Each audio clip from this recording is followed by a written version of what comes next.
The annual RotoWire Steak League auction occurred today. I've got Chris Liss, buyer the last 2 years, joining us today. No, not the last 2 years. No, just the last year. Just the last year. Don't libel me, Jeff. I will never libel you. I might slander you in print, but I will never libel you. Coming up next on the RotoWire Fantasy Football Podcast.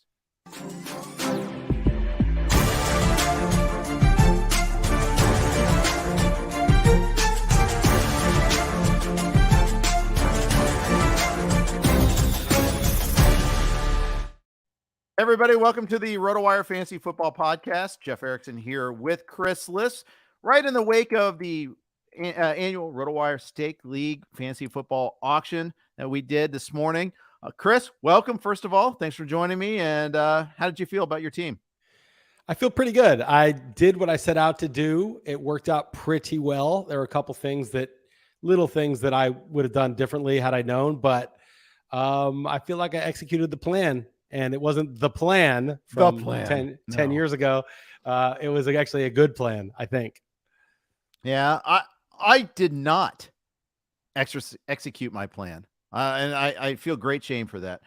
Yours is obviously Team Liss on the screen. If you're watching streaming with us live, I am Monrovia Icky Shuffle. No surprise if you know anything about me, that I'm the Icky Shuffle. But Monrovia, it's just because I think ESPN forces you to put in your location, and I did. But anyhow, let's talk about your team. Did you do your standard buy players you like and then sit out the auction for a while and then swoop in late thing? Yeah, mostly. I had the most money.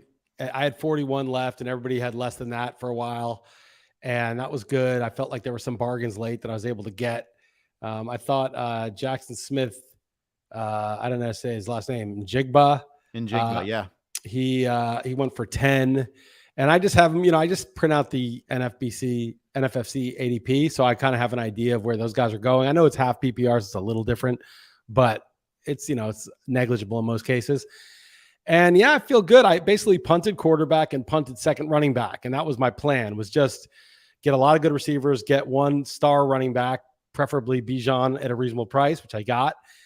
And then I got Darren Waller too. So I got a good tight end. I got a star running back.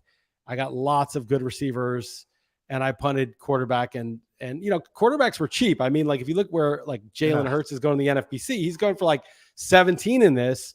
And so he went for 19 because I was watching this very carefully because I'm the idiot that bought the first quarterback out of the chute in Justin Fields at $20. And I don't get me wrong, I love Fields and excuse me. Love them this year. Love the idea of getting a really good running quarterback in this format. I think I wanted to get one of the top 6 quarterbacks, but I overpaid. And seeing those later prices, just I knew it's like I even when I bought them, I was like, yeah, I probably set the market too high. I thought though, like Mahomes and Allen and Fields would go for 25 at least. Yeah, I mean, it's not that bad because Fields could go for 15 and you went 20, so you overpaid by $5, and that hurts, but that's not crushing that loss of $5. You can recover from $5. Well, yeah. I passed on Elijah Moore. Josh went 12. I could have gone 13, and I waited. I got Zay Flowers. I ended up going 14 on him. Little things like that, or a couple bucks here and there. And I kind of think that Fields, yeah, you're right. This format is real running heavy because it's only 4 points per passing touchdown. It's a point every 10 yards rushing, point every 25 yards passing. So all the running quarterbacks get kind of a big boost. And so it's worth paying up. If you're going to pay up, and you didn't even pay that much. I mean, quarterbacks used to go for like 35, in this league. Exactly. And now we're sort of in an era where quarterbacks are getting paid up for in the NFFC, even in a 1 QB league.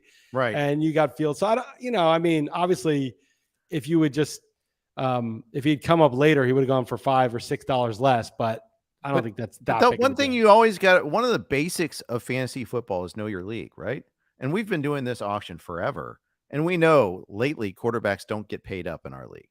I got Mahomes for 20 last year. But this year's totally different, right? I mean, there's 3 quarterbacks going in the second round every draft. And Lamar Jackson goes in the third, and sometimes Herbert and Burrow in the fourth, and Fields and Lawrence. I mean, they're all going this year. So this is a different era in terms of where quarterbacks are getting drafted. And it's really hard to know whether it's easy to look at NFC ADP and everyone else is looking at it, but who knows what people are looking at in this draft, right? They all remember last year and the year before. So it's kind of a wild card. It was too much for sure. But if your team sucks, I don't think that's going to be the reason. No, yeah, there's a spillover effect, but yeah, it's funny. Andy Behrens posted the other day in Yahoo. They had a story, Mike Harmon, and it had like this omnibus article for Yahoo. Like basically it's not the manifesto, but it's their draft, their draft highlights and guides. And he quoted Andy Behrens saying there, like 12 of the top 18 fantasy quarterback scoring years ever have been in the last 5 years. And yet, in this auction, we still don't pay up a little bit there. It's kind of interesting. And it's a 14-team league. There's a huge advantage to having a good quarterback. Well, last year, I was a buyer, as you pointed out so nicely. Only 1 year. I wasn't a buyer the year before. I've been very rarely bought stakes in the 20-something Maybe years. It's 2 out of the last 3 or something like that. It's happened a couple times recently. It's possible that's the case. I haven't checked back that far. But, I mean, if we look at, sort of a larger sample, I think I've paid like 5 times out of 20 years or 20. I know you've done well for sure. And I've also made sure that I've out-eaten everybody when I'm there, so that like on even when you are buying, yes, right, because I'm again there's a discount for me. Yes. But anyway, the point is that I think the quarterbacks are a really interesting issue this year in all leagues because it changed, and the question is, are we in a new paradigm after last year or not? Last year I bought because I drafted Aaron Rodgers cheaply, and I think I had Matthew Stafford or someone else as a backup. I can't remember who it was, or Russell Wilson or someone bad. And he was getting me like 6 points, 8 points. And the Burrows and Mahomes were getting 25 points in this format. And like, it wasn't like it used to be where the top guy would get 28 and your Phillip Rivers guy would get 21 or 20 or 18. Right. I was getting annihilated at the quarterback position last year.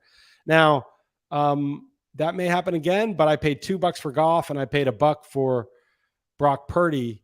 And I feel like between the two of them, hopefully one of them can get me that 19, 20 points a game. And yeah, sure, I'll give up ground to the elite running quarterbacks, but hopefully I've made up for it with, just getting those two guys for $3 total. Yeah, my plan. And so I planned oppositely. I planned to spend 15 at the spot and wanted to get one of the top 6. I did, and then I kind of caught up in Fields a little bit because I do believe he is the breakout guy this year. I do believe he takes another step up, and the running is so good. I think he becomes a better passer with DJ Moore, with an improved offensive line. And I think, the schedule's cush. All these things made me think, okay, yeah, I want to be on him. And yet though, it's like, I immediately started going over my budget right away. And just other things, you don't have to have a strict budget. I think that's one of the things about auctions we need to talk about a little bit there, but I like to have a general framework, right? And like, I want to spend about 60 on my running backs. I want to spend about 80 on my 3 wide receivers. I want to spend 15 on one of these top 6 quarterbacks. And if I can't, then I know I can pivot to a cheaper quarterback. But instead I spent 20 on the number 6 quarterback, who I think could be a number 1, but isn't. He just isn't. And I don't know. It just set the tone for me in this auction. And that's why I feel kind of frustrated coming out of it here. Yeah, you should feel bad about yourself. Well, I should. I know. I appreciate you encouraging me all the time. And not just about this auction, Jeff. I think you should widen the scope of feeling bad about yourself. I think you need to take a hard look. But your life. But your life. You got it. So the other thing that was a little questionable was how much did you pay for Jameson Williams? 6. No, 4. Only 4. Okay. Agreed. It was questionable for where I was budget wise. It was questionable. For the format, it's questionable. So he's out 6 weeks, right? And you only have 5 bench spots, and you have these IDPs, and you have, injuries and whatever. You really have very little wiggle room now with this dead spot for 6 weeks. Now it's, might be okay in the beginning of the year, but it's also going to cost you like speculative pickups. You won't have a slot to do that. In the NFFC, I love him. I got him in my second draft. Yeah, because you have 9 bench spots there. Yeah. Yeah, and I don't care. The 6 games don't mean anything to me. But in this format, I would sort of almost cross him off the list. Like I almost feel like he's worth about 0. I mean, he could blow up, and then you're like, haha, big deal. He got, he's the best, top 10 receiver in the second half. It's possible, but it's almost like the projection for him, at least, outweighed by the trouble he causes, to me, was not worth it. It was, he may exceed that because he's definitely up, a guy who has a lot of upside. But so here's the thing. Two things. One, I have three things actually. One, we're auctioning online, right? We're using ESPN's room. How many times do we say don't get burned by the +1? I got burned by the +1. Oh, okay. I wanted to bid 3. Right. It was sitting at 2, and someone did microseconds before me, clicked it before me, so I got 4. I'm like, oh shit, here we go. I'm gonna get. It's gonna stop, and sure enough, it did. For me, every marginal dollar mattered. 2, it's a 14-team league. That means at least 42 wide receivers are started every single week, maybe up to 56 if people use their flex that way. I needed difference makers. I needed guys that could be set and forget guys in the second half of the season because of the way my roster build was going, because of the way my budget was left and I couldn't afford it. And that 3, the bigger thing is wide receivers were getting so priced up in this auction. I left and right. I was just like, wow, another expensive, all these receivers were expensive. And I know that's the trend. Everybody wants to say, okay, let's build on receivers. It's the draft trend, and it's definitely the auction trend. It's definitely the stake league trend. Yeah, for sure. The other thing I was going to say was, so receivers are expensive and quarterbacks are cheap. But one of the reasons quarterbacks are cheap is it's a 14-team league. Yep. So it's pretty easy, and it's a narrow bench. So you can't really carry 2 quarterbacks for that long. If you have a good backup quarterback, unless it's like some breakout guy, unless you have Anthony Richardson and then he just goes crazy, and Pete has him and Daniel Jones. He put $4 on Daniel Jones, and I wasn't going to do it, even though I love Daniel Jones. He's a running quarterback, because I was like, I'm getting quarterbacks for $1 or $2. I'm not going I'm not going to pay up for it. And so nobody's carrying 2 quarterbacks through the season. You might draft 2, but you're not going to hold on to them. I've had to draft 100%. And I'll expand on that for a sec. Last year I had Mahomes, right? So I only 1 week of the season is the only time I really needed a quarterback. That 1 week I picked up Justin Fields. It worked out great. Well, I had Fields also. You dropped him, and I had him for half the year after that. Yeah. I couldn't keep him. I just couldn't. You can't afford to carry the spot. So I think and taking that back to Jameson Williams, your point holds. This is a bad league to try to kind of stash a guy. We have no injured spots. We have no, we do actually have the taxi IDP squad. taxi squad. I like that. That's fine, because it's only really for matter. IDPs, right? Yeah, we don't have it for anything else. So no, and it doesn't really matter. I mean, the IDP is like, if you have a star IDPs on buy, it's sort of a way to stash him, which is fine. But yeah, so the reason quarterbacks are cheap, unlike the NFFC, is people do take 2 quarterbacks, sometimes 3. Mm-hmm. And so if, somebody's getting Hurts and Allen and Mahomes, and then if you play chicken too long, I mean, you could play pretty long still in the NFFC, but you could end up with, Derek Carr or something like that. You had Carr and Russell Wilson last year. Hey, I wait on the quarterbacks. I still got Derek Carr with Devontae Adams. Man, I'm going to slay this year. No, you're not. Aaron Rodgers. Oh yeah. Except we know better with Rodgers in terms of like fantasy, because he just, for a couple of years now, we've known the pace isn't there. He doesn't run that much. But 2 years ago, he was the MVP. But he wasn't the fantasy MVP by any stretch. He was still really valuable. He was good, but he was like top 5. I mean, he was really good. He just last year, he just fell off a cliff, and I think he was playing hurt, and he's obviously older. And he didn't have Adams. And he lost Adams. That was big. Yeah. And then Christian Watson got hurt, and so it was kind of a disaster, right? The whole year. But it could happen again. But in this league, it's different, because you're always going to be able to find a quarterback, and because it's also 14 teams, as you pointed out, there's just fewer running backs and receivers available on waivers. So spending that money on those positions, which you just can't find very easily, guys who are getting reps, opportunities. And then cheap on the quarterback, who you can always find a guy who is starting and put him in your lineup. So I think that's the reason why I went super cheap. That's the reason why even these elite quarterbacks go for less than they would in like the NFFC. Yeah, indeed. Hey, we got to talk some running backs here, but before we do that, let's take care of some business first. We're on the Blue Wire Network. Here are a couple of notes from them. All right, thank you for your indulgence there. Also, we have a new sponsor. Our friends from Rival Fantasy have joined us again. so if you're looking for a place to play head-to-head fantasy football games without the huge tournaments, salary caps, or complicated game types, then Rival Fantasy is where you want to play this NFL season. From a twist on a classic game with Fantasy Bingo, where players generate a lineup to complete achievements and get bingo, to head-to-head fantasy challenges, where you'll pick which of the two players will score more fantasy points, this is the best of fantasy sports. For the 2023 NFL season, Rival Fantasy is offering new users a $200 deposit match plus a $25 first play voucher. Rival Fantasy is so confident you'll love the experience, they're giving you money to play out of the gate. Experience the future of fantasy sports on Rival Fantasy and become a rival today. And all these platforms that people advertise with us, especially these other game sites like this, make sure you take advantage of those first deposit bonuses there. That's how you get ahead. Because it's tough out there. These games are tough, but they're, you can do well, but you need to believe in yourself. But really take advantage of this. There's all sorts of things out there you can, with first deposit matches, things of that nature, free plays. Take advantage of that if you're going to play anything on any of these platforms. Shop around. So Rival Fantasy, we thank them for advertising with us, and a great first deposit offer there. All right, I'm with Chris Liss. We're talking RotoWire Steak League. We talked a little bit about the cost of quarterbacks. It's a 14-team league, half-point PPR. We start 3 IDPs. We have 3 wide receivers and a flex. It's a tough, deep league. $200 budget for our auction.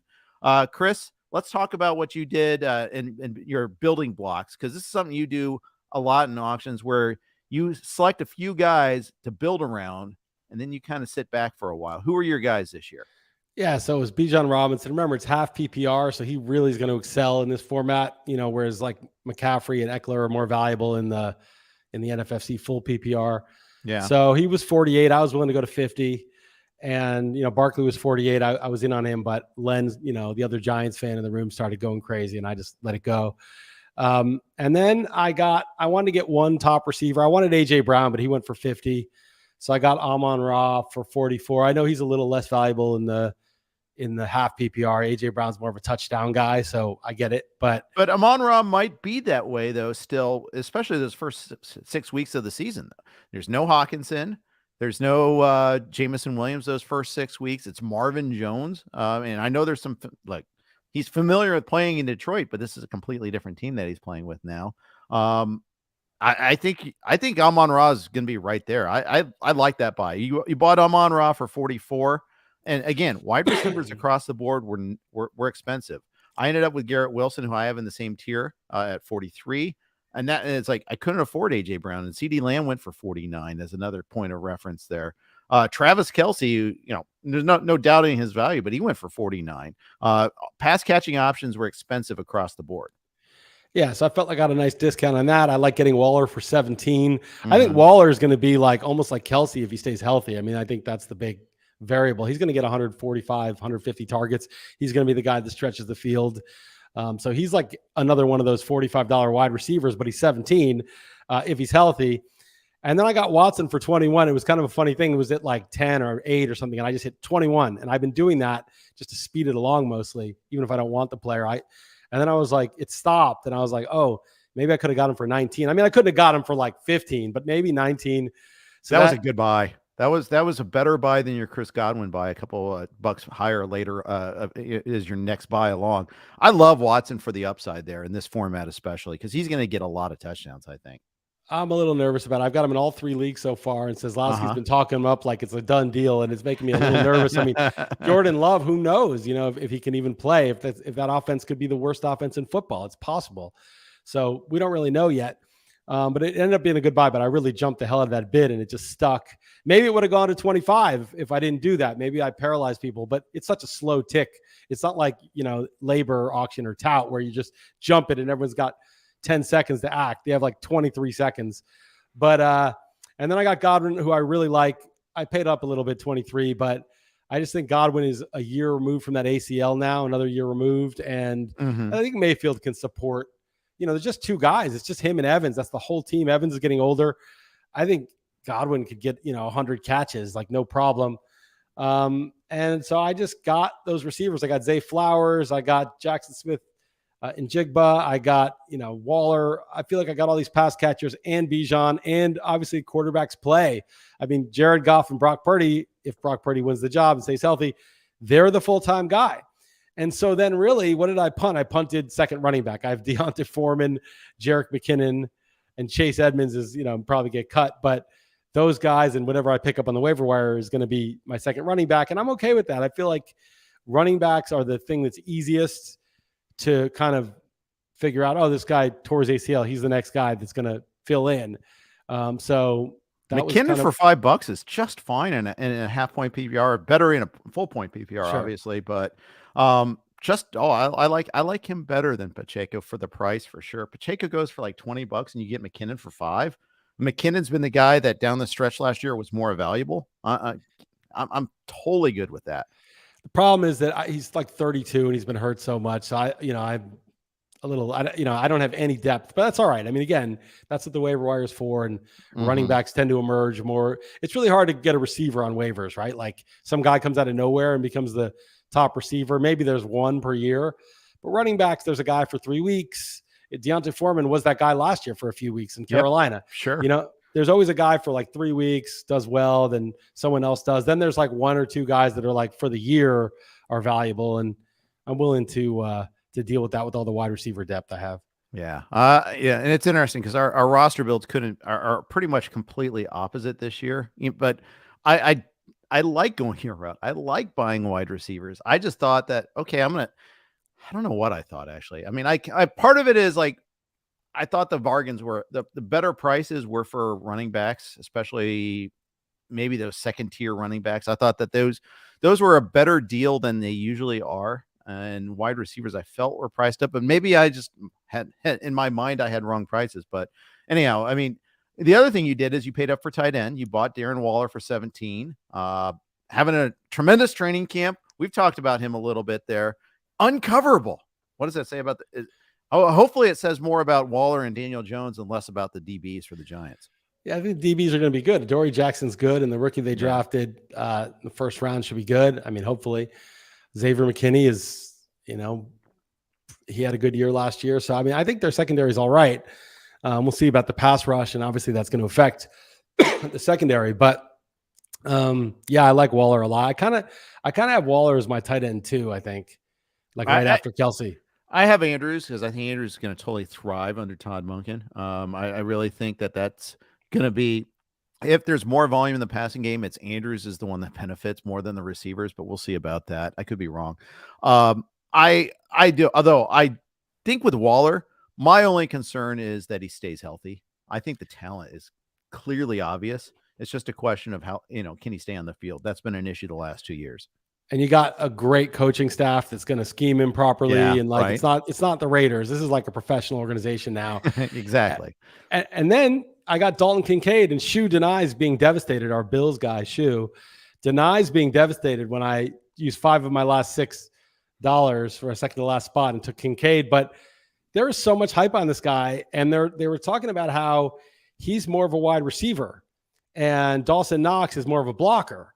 And if you look at the Bills, roster, it's like they have Diggs, they have Gabe Davis, who had a bad year last year, but he's having a good camp.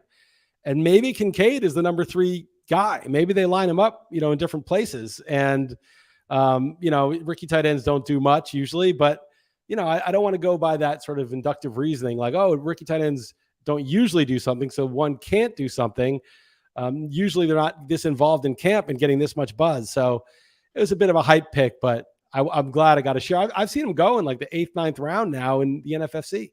Yeah. I always get a little wary of rookie tight ends, but we've got like 3 this year that are really catching my eye. There's Kincaid. He's probably got the most hype, but I like Laporta in Detroit a lot. And I like Michael Mayer with the Raiders as well. And again, to the point we're talking about Detroit's roster, there's an opportunity to be had to get production right away for Laporta. Kincaid, I think there are more mouths to feed in Buffalo, and that's the other thing I'm a little concerned with. You still got Gabe Davis, Khalil Shakir still exists. You have some other options there that might make this. You just mentioned Khalil Shakir. I mean, like basically they have 2 guys. They have 1 guy, Diggs. I like Shakir. Well, I mean, he's just. I like James Cook a lot too, by the way. Right, as a 3rd down back, but like no, I think he's a 3 down back. I think he's all 3 downs. So you're saying he's getting all the run with the first team right now over Harris. Yeah, but what does he weigh? I mean, he's pretty slight. What do you weigh? Come on, stop. I'm down to 180 right now, so Yeah, I feel pretty. I am not. But let me see. Let me see what I got to look him up. What his specs are? But here we go. He's 5'11", 190. So he is very slight for a running back. I mean, Warwick Dunn was like 185 or whatever, but he was like 5'7". This guy's 5'11", 190. I don't see that as a 3-down back. I mean, they've pushed it in recent years, McCaffrey and Eckler, but this is even smaller. To be honest, though, you don't really want him running between the tackles that much. No. You want him out. No, you want him in on third down. You want him getting all the running back pass catch opportunities. Now, I know with Josh Allen, it's not great, and that's the thing that could be on the downside. Because he takes off, right? He doesn't. A lot of quarterbacks, they get in trouble, they dump to the back, safety valve, but Josh Allen will take off. Talk about trying to limit Josh Allen and his dump offs and all that, because he keeps on getting and trying to get him to dump it off more often because he's getting these soft tissue injuries. He was hurt clearly down the stretch last year, and that might be a thing where he got pounded a little bit there. Yeah, well, let's not talk about his personal life. I knew you were going to go there. I knew as soon as I said that, like, you stepped in it. Yes, I did. I think it's weird though. It's probably best for him if he were to start throwing short passes rather than taking all his hits, but you really can't take that part of his game away. You can't take out the aggression of him taking off as soon as he sees an opening. And, it's so huge of a part of his game. It's like Lamar Jackson. They're like, oh, we want him to get rid of the ball more. And, but it's like, that's who these guys are. I don't think it's easier said than done. And do you really want to do that? Are they going to be as comfortable? Are they going to be as in the flow of the game if what they've done since they were kids, they're telling them not to do? Right. That's right. And so, I know we're kind of getting a little far afield when looking at your team, but I do like I like your point there. I like your roster build though too. I'm telling you, I think I like your team better than mine. I like that you have 5 receivers, 5 that you could start in any given week. St. Brown, Watson, Godwin, and then Smith and Jigba and Zay Flowers, 2 rookies as well. 2 of the top 3 rookies, basically. I was at a point where I couldn't outbid you on those guys, and I was annoyed when you got them both, because like, yeah, that's perfect amount of upside. You're probably going to end up playing one of those guys in your flex more often than not. Yeah, I felt in command. Sometimes the auction, you make that one fatal mistake. I love Josh Ross. Is so funny. He was trying to make Pete go an extra buck on Alex Madison and got him for 29 when he had like $50 left, and totally like devastated the rest of his draft just to price enforce. And price enforcing mistakes are always the best mistakes. So much respect. I've done it many times myself, but it's a real man tries to squeeze $1 out of somebody and destroys his own draft in the process just to get that extra buck. I love it. I have a lot of respect for it. Maybe Madison will be good, but that was a hefty price at that point in the draft. But it was. It's just hilarious. But yeah, the other thing I want to say is I got Purdy as my second QB. And, I think someone else made this point. Maybe it was Nelson Souza. I've watched a lot of these NFFC streams, which is like stupid because I don't want to be influenced by anybody else. but I like what I actually like. I don't know. It's like a ridiculous thing. I'm like, I like watching people draft. Like I like just seeing the board unfold and how they react to it. I like it. But he was saying this, and it's obvious, but Kittle is like the number 5 or 6 tight end. Ayuk is like the number, 25 to 30 wide receivers. Debo is like the number 20 receiver. And McCaffrey, a lot of his value is from catching passes. And, and so how's Purdy not going to score points if all those guys are being drafted there? It would have to be the only way you could not have a big year, and stay healthy the whole year, if those guys do more or less what they're supposed to, is if literally nobody else on the team caught a single pass. Like there was no, I don't even know who their other guys are. Trent Sherfield's still there. I have no idea, but just none of those like 3rd and 4th receiver guys did anything. Then maybe if it was just consolidated all in them, he could, be mediocre. But even with those guys, Debo should probably catch like 7 or 8, and Ayuk like 7, and then McCaffrey like 4, and then Kittle like 8 or 9. You're already at 27, 28 without anybody else chipping in. I just think it's kind of like he's been drafted really late. So Yeah, it's just a question if you're going to be able to hold on to two quarterbacks all season long. No, I'll drop one. But I'm saying, whichever one looks better out of the gate is the guy I'm going to hold on to. Yeah. Well, and the downside to Purdy is that he's not fully recovered from the elbow. He's been found out that last year was lightning in a bottle, and Trey Lance takes over, or your favorite Sam Darnold takes over. Either way, that's the real pathway to him not being valuable. It's not because of his players on his team. It's because of injury or his own personal limitations. Yeah, I mean, Darnold's basically Zach Wilson without the off-field achievements. Right. I think that's it's somebody the Jets. It's a natural comparison. Yeah, I mean, it's the same guy. One guy's doing at least something constructive off the field, at least. Mm-hmm. Intergenerational services is important. I mean, people need that. But the point is that that the Jets could have had Trevor Lawrence, right? They were in position to take him that last game of the season. And for God knows what reason, they tried their asses off and won that game, and they got the number 2 slot. I don't know if you remember that. Oh, I remember. And then Jacksonville got gifted Trevor Lawrence, and the Jets were like, "No, we don't mind. We don't care at all because we're going to take this other guy, Zach Wilson." It's just hilarious. Yep. And the Niners with John Lynch, who's widely considered one of the better personnel guys in the league, one of the best GMs in the league. He trades a ton of draft capital to go get Trey Lance, and he can't even beat out Mr. Irrelevant. Now, we'll see. Maybe he does at some point. I still think you're going to see Trey Lance this year make a meaningful impact on a game this season. I think it'll happen. I use my last buck on Chase Edmonds, who I think is going to maybe win that backup job in Tampa. And Rashad White, he's not like some established guy, but I probably should have gone a buck on Lance just in case in this running QB format, because I mean, Lance, the upside is ridiculous with the running and in that system. So he's I have him in one of my NFFCs. He probably won't win the job, but I don't know. That was dumb. I should have taken him because, they put all that capital into him and they want to at least see what they have. They've never really seen. He got hurt, right at the beginning. And first they started Garoppolo over him all year because they were contender. And then it was Lance's job. They got rid of Garoppolo or Garoppolo was on the bench, and then Lance gets hurt right away. And so they don't really know, and you can't pay up so much and then just not give him a shot. The problem is the Niners are such a contender. They're like one of the favorites. So they can't just like a regular team be like, yeah, let's give this guy a shot, because if they cost themselves 2 games, that could be home field. That could be the difference between winning a Super Bowl and having to play on the road against like the Eagles and losing. Yep, absolutely. Absolutely. It could be. We're going to let Liss fillet my team here in a second. But before we do that, a couple of notes from our friends at Circa and Fantrax.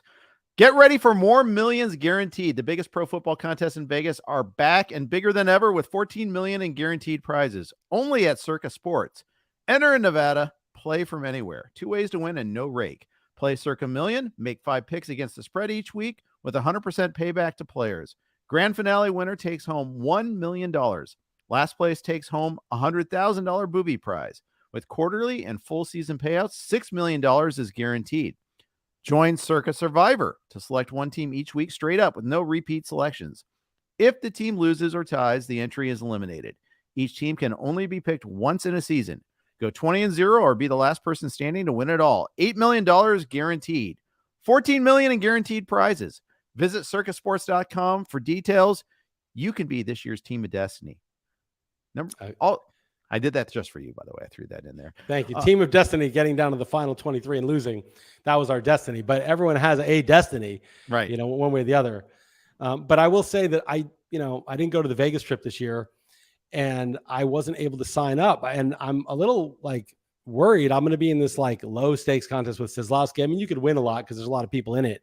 But yeah, Kansas City Moose. Anthony's asking how many entries I have. I have 0 because I wasn't in Vegas, and I texted my proxy. You can go in person, sign up with a proxy, and then they'll put the picks in for you. That's allowed, but you can't just. You have to sign up. You have to be in person to sign up. And people are like, "Oh, have Jeff sign up when he goes in for the NFFC."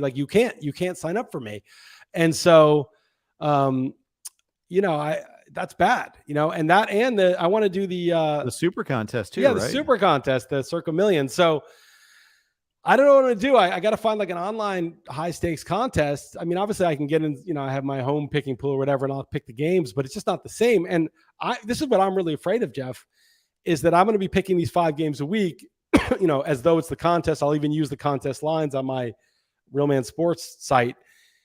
And I'm not going to have an entry, and I'm going to go like 72 and, 35 and, would have won it. And I'm going to be, do you see what I mean? Because I'm not in it, I'm going to have a legendary year. And I'm Real Man gets his ass on a plane to cover for that.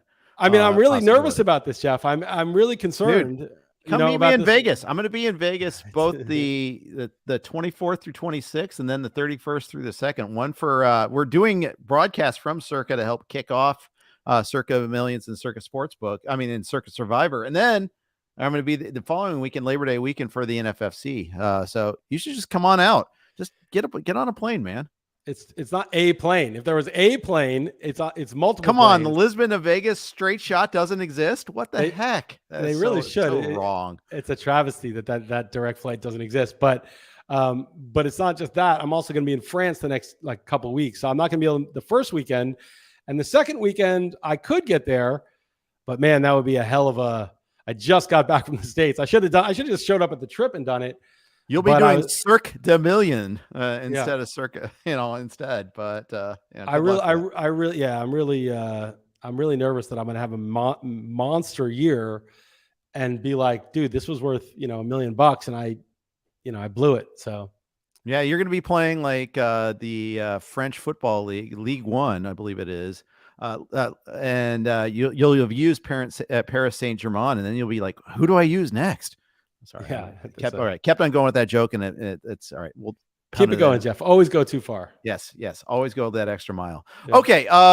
Quick note from Fantrax too. For you fantasy football players out there, is there something you wish your fantasy league had, or features that are missing from your current leagues?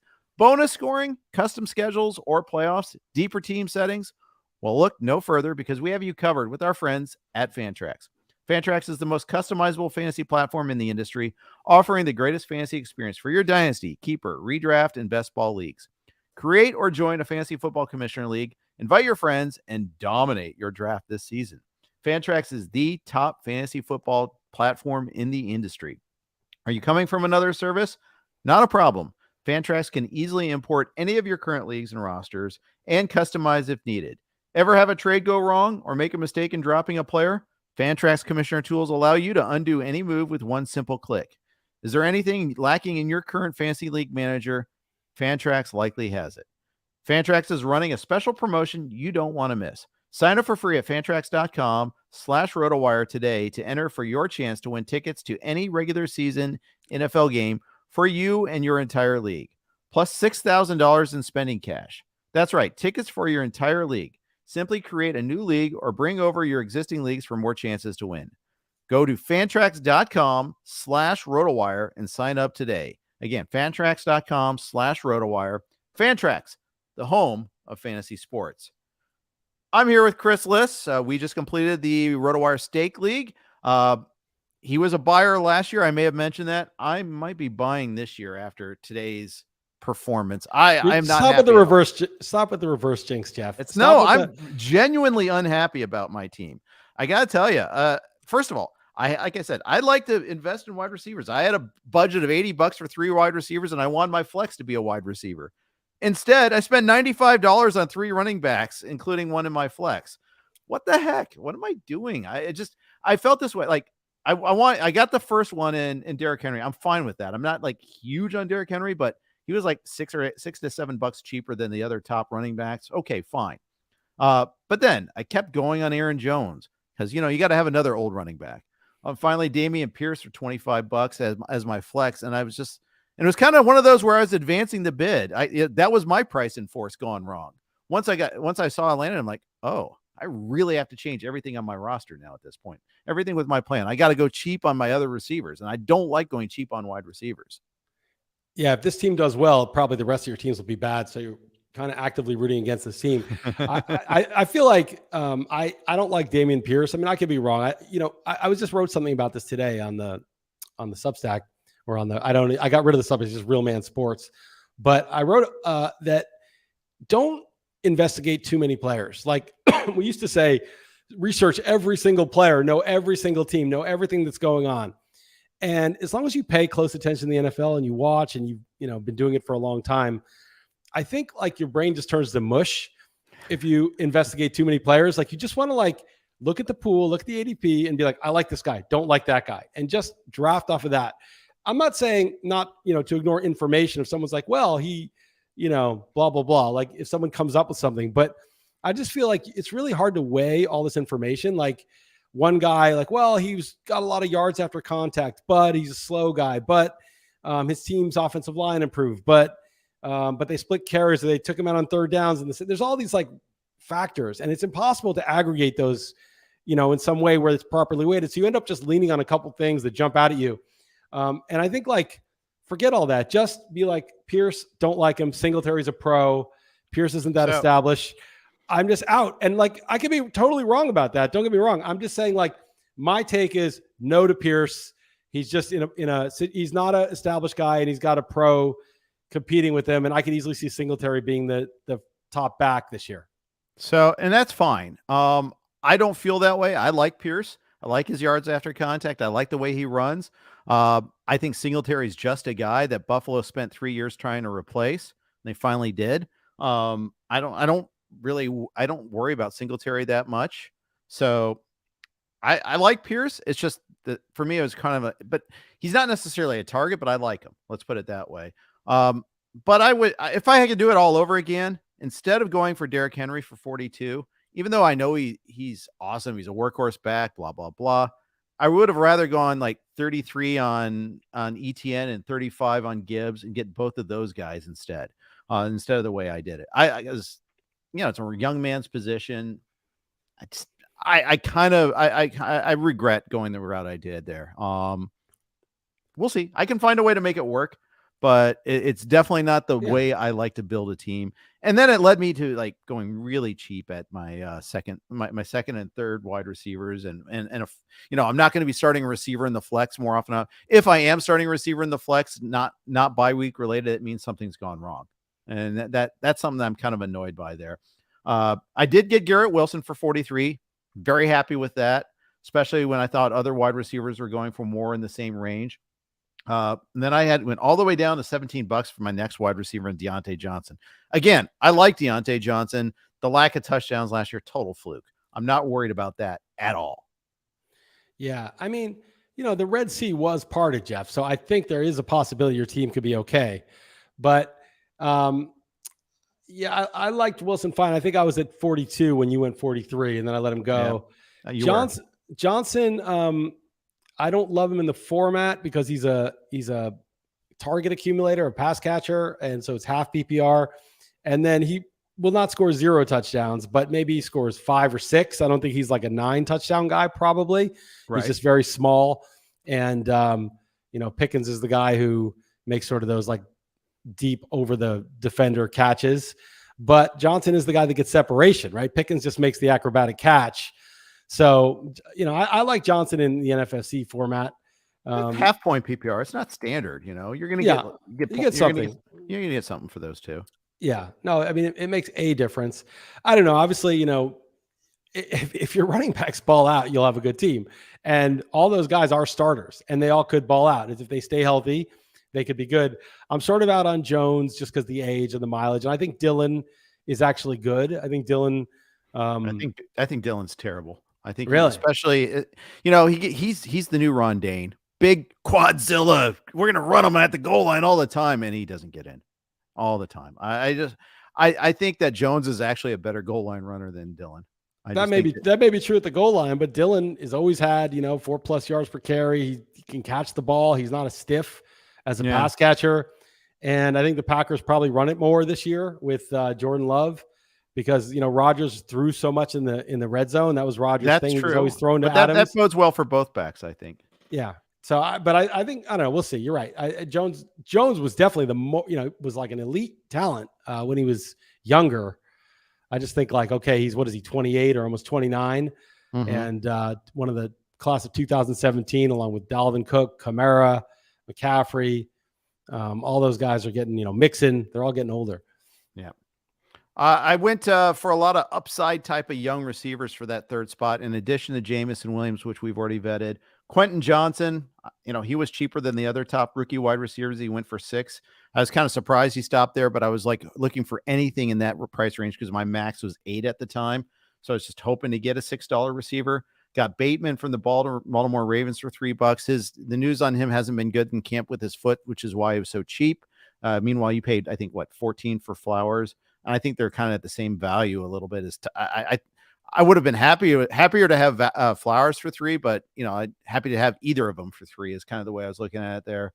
Mingo, I really like for $1. I think he's Ole Miss wide receivers. He's already first on the depth chart there. I like him a lot. And then KJ Osborne also for $1. He's actually starting right now. We'll see if that lasts over Addison, but I'm okay for $1 anyhow. Yeah, when you get the 4th option on a team, Jeff, you got to do it. Not the 4th receiving option, but that I like Mingo. I think he could be the number 1 guy, and maybe maybe Bryce Young is good, and that could be right away. And then Johnson, I'm kind of out on because they just have Mike Williams probably get hurt, but there's just a lot of mouths to feed there with Eckler being another receiver too, but. Maybe he'll be good. I'm kind of out on Mike Williams too. I don't want to sort of guess which guy's going to get it. I guess Johnson's a lot cheaper, so this is probably the better guy. But I think Zay Flowers is definitely better than Bateman. And Bateman's hurt. I'd rather have Flowers than Bateman, but I'm just saying I'd rather have Flowers 6. Well, yeah, I want to have him at 6 too, but I couldn't get him at 6. Somebody kept bidding me up. Yeah, I think Flowers. I mean, this is obviously camp buzz type of stuff, but.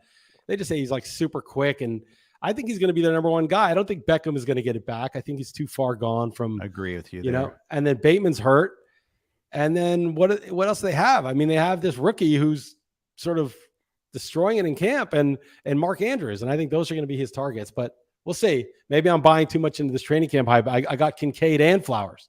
Yeah, if one thing I know is that you're big in training camp hype and videos. That's like it's like your draft prep method is. Who's got a good training camp video for me today? It's whoever's most jacked. Remember, I drafted Yasiel Puig because he was looking super jacked, and then I drafted Barkley last year. He was super jacked. Barkley did okay. You saw him on the beach, bro. Yeah, I mean, you got to look at who you're drafting, But, I usually ignore training camp hype, but. For some reason, little things jump out at me. And the NFL is a little different now. I think these small, quick, route runny, slot type of guys, like the Amon-Ra St. Brown. I mean, those are the guys taking over the league. CeeDee Lamb is 6 feet, 180 or something. They're tiny BMI guys. It's like a small man's league for receivers because I guess they can't beat them up as much as they used to. And I feel like if a guy has that certain kind of quickness, they just can't hang with them, and especially in a PPR league. This is obviously half PPR, and I don't know. I've just sort of changed my whole philosophy on drafting receivers the last few years. Yeah, and I remember who was the Jets receiver that was drafted in the first round? Bigger guy, he was a total flop, but his Stephen Hill. Yes, that's exactly it. Oh, he's huge and fast. Oh yeah, gotta get him, and that didn't work out so well. Can he actually play is also a question too. I mean, I'm starting to come around. I used to just think the biggest, fastest guy. I was drafting Matt Jones on the Jaguars. Remember that guy? Yep. He was 240 and ran a 4.4. Of course. But I'm starting to think that, believe it or not, the most important skill is football skills. It's actually being a good football player. And I agree. That is more the case now though, because I think that it's not just a physical, think about the NBA in the 90s, the Knicks against the Pistons or the Pacers. Could Dale Davis and Antonio Davis play basketball? No, but they could club you if you were going up for a layup. I mean, you needed guys like that. Charles Oakley. Yeah. Mason, right? These were the guys, although Mason could kind of handle the ball a bit. But, and now the NBA is different where it's just such a skill game. And I feel like the NFL has kind of followed suit a little bit where just being a brute isn't, that's not enough. It's all about just these football skills. And I think it was Scott Barrett who came up with this, tweeted this out, that basically if you have 2 guys drafted in the same round, the second round, say 2 receivers in the NFL draft, always draft the less athletic one, because he's there for football skill. And the guy, because they're basically valued the same roughly. And the guy who's super athletic, who's drafted there, is there because he's super athletic. Now, of course, like there's AJ Brown and DK Metcalf. Yeah, they panned out, and Terry McLaurin is pretty athletic.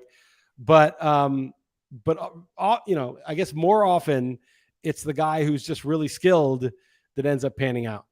Yeah. I mean, sometimes you get DK Metcalf and the other, and sometimes you get, and meanwhile, the other team has taken JJ Arcega downside. So, I mean, it can happen wrong sometimes too, but, so anyways, but finally we got an IDP element here. We don't have to spend too much time on this, but you've spent up sometimes on an IDP player. I spent it more than the marginal 1 unit. That's what I'm talking about spending up. You spent 3 on Roquan Smith. I spent $4 on a Max Crosby. I always believe in getting the elite defensive lineman because I think they're pretty rare.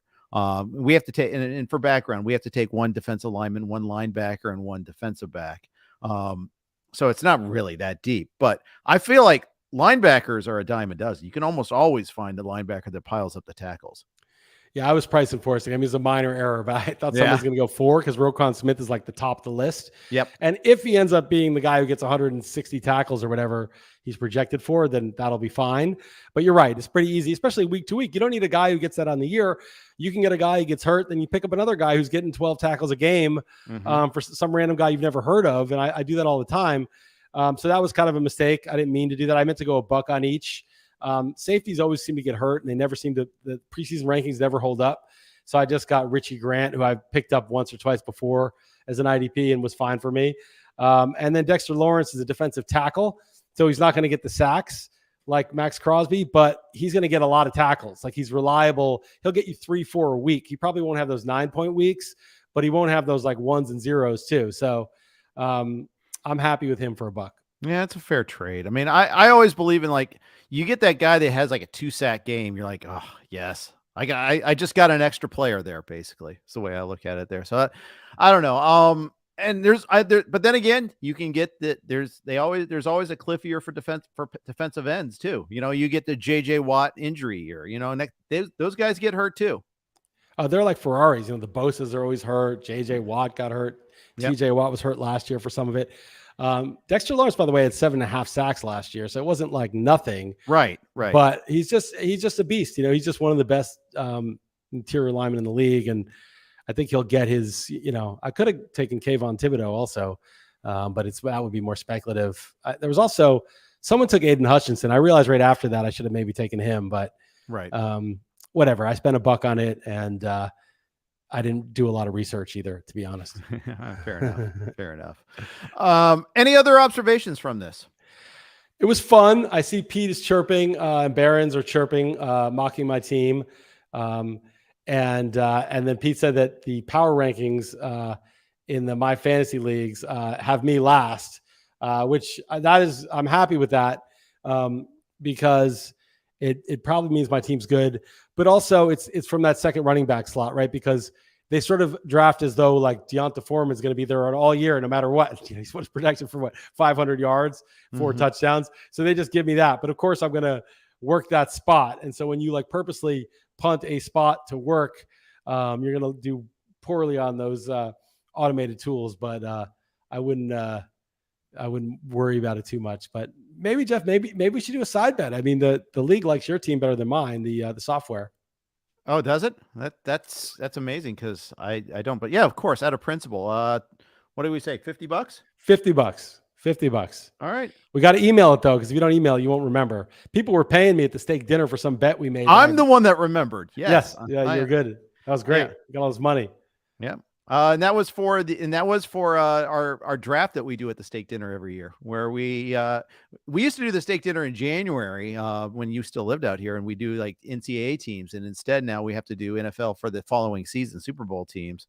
2 years ago, I had both the Bengals and the Rams, so by the time of the Super Bowl, I'd already had it won. But last you year, got a bonus for that. If you get both, you should get like an extra 100 from everybody, because that's such a that's the nuts, for sure. Next year when we do the draft, let's stipulate to that. That's a legit thing. If you get both teams, it's very hard to do that. Yeah, exactly right. All right, man. Hey, I'm glad you could come on. Realmansports.com. What do you got cooking there? I just wrote sort of a nobody knows anything piece, just talking about just some observations about how you shouldn't basically, like what the hell was I saying? Actually, I'm just spacing out. You don't but, even know what you wrote. No. It was good. Nobody It was knows good. anything. It was good. Nobody knows anything, including me, about my own site. No. I basically just wrote a bunch of, tips and things to look at. Like, you don't have to have a roster that's totally complete. You don't have to. We don't know whether there's a paradigm shift for 1 year of these quarterbacks, but it's at least because everybody's taking quarterbacks earlier. If you do take a quarterback earlier, and then the opportunity cost of not having the receiver or the running back is less punitive than it was where you were like one of two people to take an early quarterback.